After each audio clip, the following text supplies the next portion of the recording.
ముక్కుసూటిగా అగ్రెసివ్ గా మాట్లాడే జగ్గారెడ్డి ప్రశంసలతో పాటు విమర్శలను ఎదుర్కొంటారు.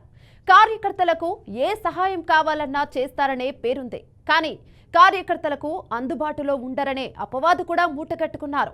పార్టీలోని ప్రముఖులకు సైతం మింగుడు పడని ఆయన వ్యవహారం ఒక్కోసారి సొంత పార్టీని ఇబ్బందులకు గురిచేసిన సందర్భాలు లేకపోలేదు. ఈ నేపథ్యంలో జగ్గారెడ్డి కేర్ ఆఫ్ కాంట్రవర్సీనా?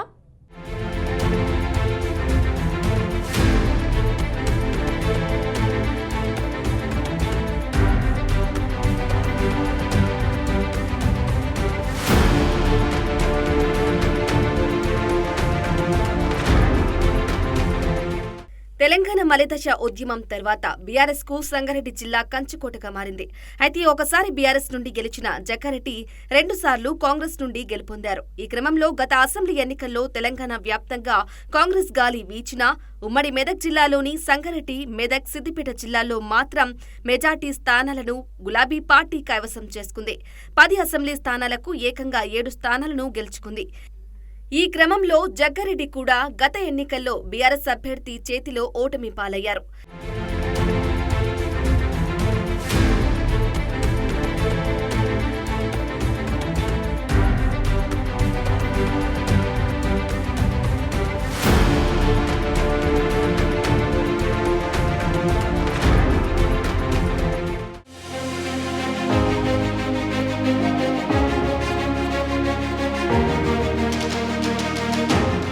అయితే జగ్గారెడ్డి తరచూ వివాదాల్లో చిక్కుకుంటారు. సొంత పార్టీ నేతలైనా, ప్రత్యర్థి పార్టీ నేతలైనా సరే ఐ డోంట్ కేర్ అంటారు.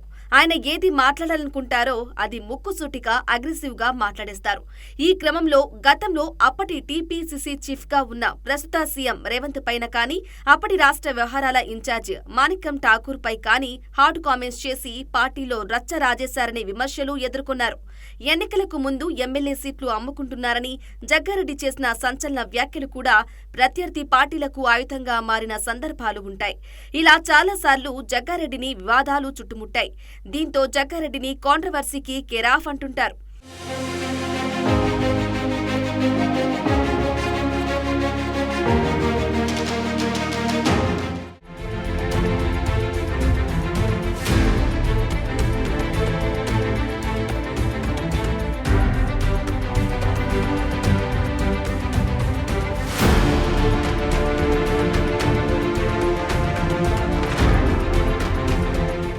ఇక రాష్ట్ర స్థాయిలో డైనమిక్ లీడర్ గా పేరున్న జగ్గారెడ్డి సంగారెడ్డిలో మాత్రం ప్రజలకు అందుబాటులో ఉండరనే అపవాదును మూటగట్టుకున్నారు. కనీసం ఫోన్లో కూడా దొరకరు అని జగ్గారెడ్డిపై ఎప్పటినుంచో ప్రచారం ఉంది. అందుకేనేమో ప్రజా సమస్యలను పరిష్కరించే బాధ్యతను తన సతీమణి టీజీఐఐసీ చైర్మన్ నిర్మలా జగ్గారెడ్డికి అప్పగించారట జగ్గారెడ్డి. దీంతో ఆమె ప్రజల సాధక బాధకాలను ప్రభుత్వం దృష్టికి తీసుకెళ్తున్నారట. సంగారెడ్డిలో జగ్గారెడ్డి ఎక్కువగా ప్రజలకు అందుబాటులో ఉండరు అన్న అపవాదును నిర్మల తొలగించే ప్రయత్నం చేస్తున్నారట. అటు ప్రభుత్వ కార్యక్రమమైనా, పేదింటి కార్యక్రమమైనా దగ్గరుండి జరిపిస్తున్నారట నిర్మలా జగ్గారెడ్డి.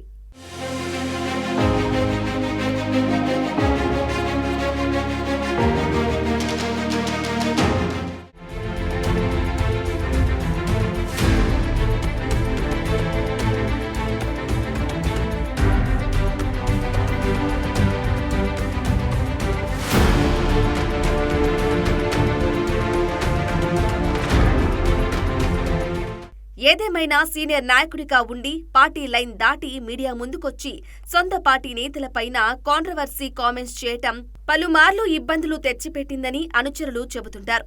పలుమార్లు నోరు అదుపులో పెట్టుకుంటేనే రాజకీయాల్లో మనుగడ సాగించగలుగుతారని పలువురు రాజకీయ విశ్లేషకులు సూచిస్తుంటారు. స్థానికంగా ప్రజలకు, కార్యకర్తలకు అందుబాటులో ఉండి వారి సమస్యలను తీర్చితే జగ్గారెడ్డి మరోసారి గెలిచే అవకాశం ఉందని పలువురు అభిప్రాయపడుతున్నారు.